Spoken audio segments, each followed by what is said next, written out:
Welcome back. All right, so my face is starting to get a little bit more normal. There's a little bit of freezing left in the front of my face. The rest of it's all fine. Glad I'm not in any kind of pain, which is good.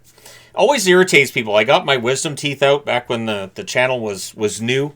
Back in like 2017, I thought I got to take them out, or maybe 2016. And I didn't miss a day. I wasn't in a lot of pain. I kept waiting for it. It didn't come. And people got mad at me about that. And I'm not talking about viewers. I mean people in my actual coworkers at the time. Because they're like, "Oh, you're going to be down for days." And then the next day I was like, "Hey, guys." And they're like, "What?" "Yeah, I had my wisdom teeth out. Kind of sucked."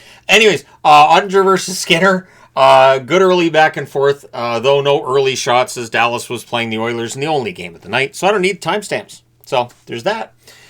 Defensive clinic through 3 minutes. Stop laughing. I have to write down what I'm watching. And with the first 3 minutes was a lot of defense. Mangiapane to Draisaitl. There's a near miss. And then at 3:48, Ben buries a cross-crease pass from Johnston. He finally gets it. It does not come off the board. Jamie Benn has been waiting for this 400th goal for a while. It's been a long while since he hit 399. I believe multiple times he's had goal 400, and each time it gets taken back. It's like Landeskog's first goal this season. There are other players, too, that over the years I've tracked waiting for their first goal because every time they get it, it's taken back. So, yeah, it's 1-0 for Dallas. And that was the game's first shot. So, again, it was a quiet game. The Oilers look to respond. The shots are only one apiece at 6 minutes. And I wrote something funny on the board, and I want to do this more often. I may not need an 80s magnet for this one, in that it didn't look like we're going to get a lot of goal scoring. The defense was tying things down. There weren't very many shots. That was going to change. So the Stars press at 6.5 minutes. Mangiapane can't bury one on a rush. There's more pressure by the Oilers at 7.5 minutes. A net feed to Beck. Near miss there. There's a post for Ben as the Stars press. Dallas then draws a power play, and they score on it. At 10:50, Hintz puts a rebound into the open net.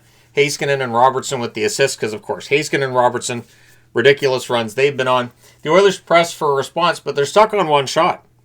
And then, at 15:24, Bastian scores. He roofs one on a net drive from the right circle. Fox and Blackwell with the assists. 3-0 Dallas in the first period. And that's 3 goals on 6 shots. So this is where the rumbling starts about Skinner. Would another goal mean the end of Skinner? Well, the Stars score, but it's waved off for a high stick. They review it, no goal. You could have pulled Skinner there. Yes, it was a high stick. It was not a goal. You could have pulled Skinner there and said, it's just not working out. We want to change things. So the Oilers press with 2 minutes left. And then, well, Dallas runs the other way at 18:46. Steele buries a loose puck behind Skinner. Ben and Johnston with the assists. It's 4-0 in the first period in Edmonton for Dallas. I believe Edmonton came into this one 5-1-2 at home. Not after tonight. 36.9 seconds left. The Oilers get a power play. Draisaitl to Hyman, near miss at the net.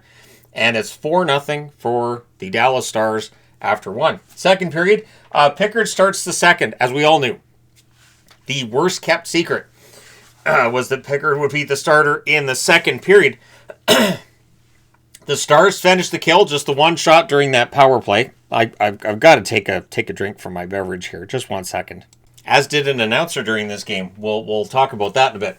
But anyways, the Oilers we're down here. So Stars finished kill, one shot. Fans are pretty quiet at this point. In fact, there's a Bronx cheer for Calvin Pickard when he makes the save, which isn't fair.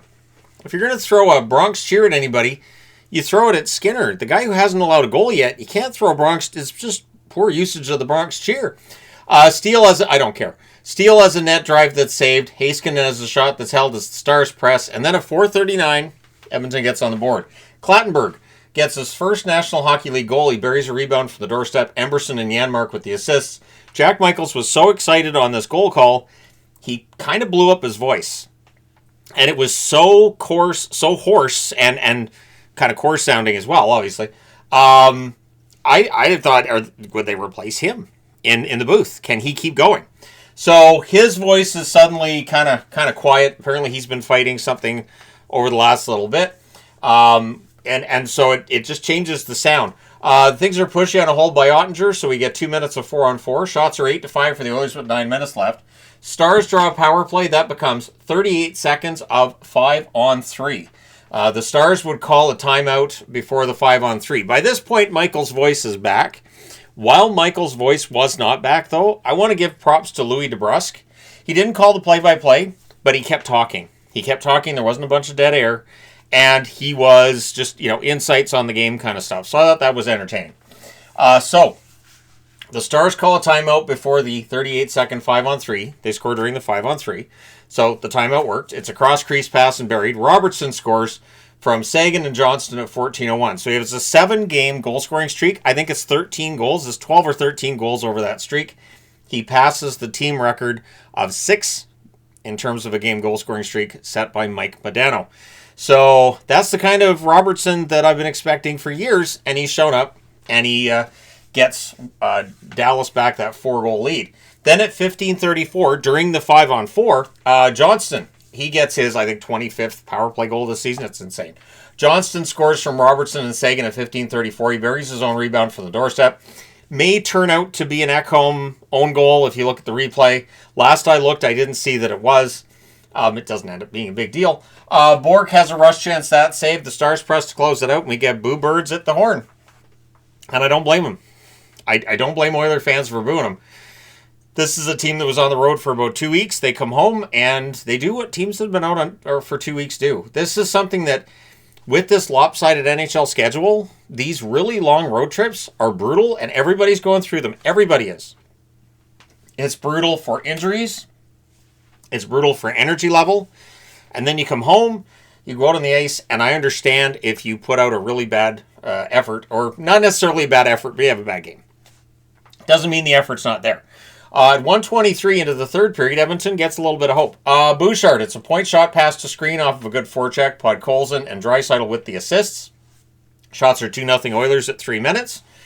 Podkolzin has a rush chance that's caught and held. We then get a power play for Dallas. That's killed off. No shots on net. So Edmonton getting some positives in this period. But Bouchard has a one-timer that's held. There's some pushing, and not long after at 8:21, Ritzkovian bats a shot that deflects in.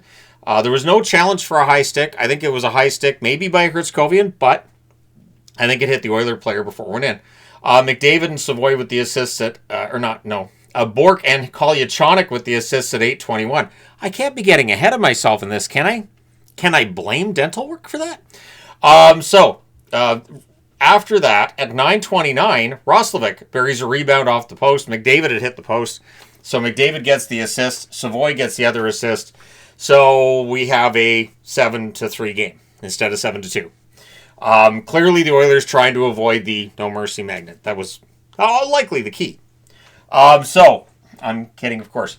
And I put right here, I needed the 80s magnet after all because it became 7-3, 10 goals or more.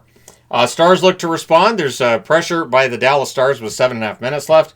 McDavid hits a crossbar and a breakaway, and then at 15:37, Bastian buries one from the slot. Radek Faksa with the assist. 8-3. So with 20.7 seconds left, the Oilers get a power play.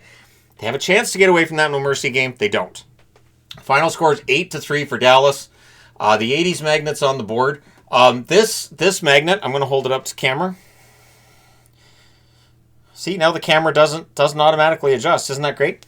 All right, so I'm glad. I'm glad that now when I upload videos, I don't have to worry about YouTube messing around with the video quality, so nobody can read what's on the board. But it says on here 1987 hits. So, yeah, there you go, 1987 hits. And the no mercy magnet, of course, because 5-goal difference, it's a no mercy game. Shots on net, 8-5 Dallas in the first, 15-10 Dallas in the second, 10-9 Edmonton in the third. Final shots 30-25 for the Stars. Power plays Dallas 3-4, Edmonton 0-1. Hits 22-17 for Edmonton. Ottinger saves 22 out of 25. Skinner saved 4 out of 8. Pickard saved 18 out of 22. So, we're back. Like, Skinner has a good game, and then this happens. Then he has a good game, and then it happens. And then it's just, and it's that back and forth. And it drives people nuts. So, will they change things? Maybe, maybe not. The 3 stars in this one were Johnston, Robertson, and Ben.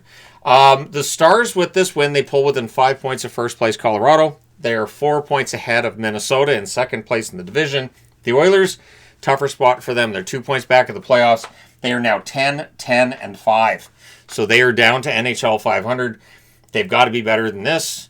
They do have other games, of course, coming up. So we'll see if things get better for them then. But let me know your thoughts in the comment section below, as always. hit like and subscribe in the event you may not have done so already. Thank you guys so much for all your support. It's greatly appreciated. I will talk to you again soon.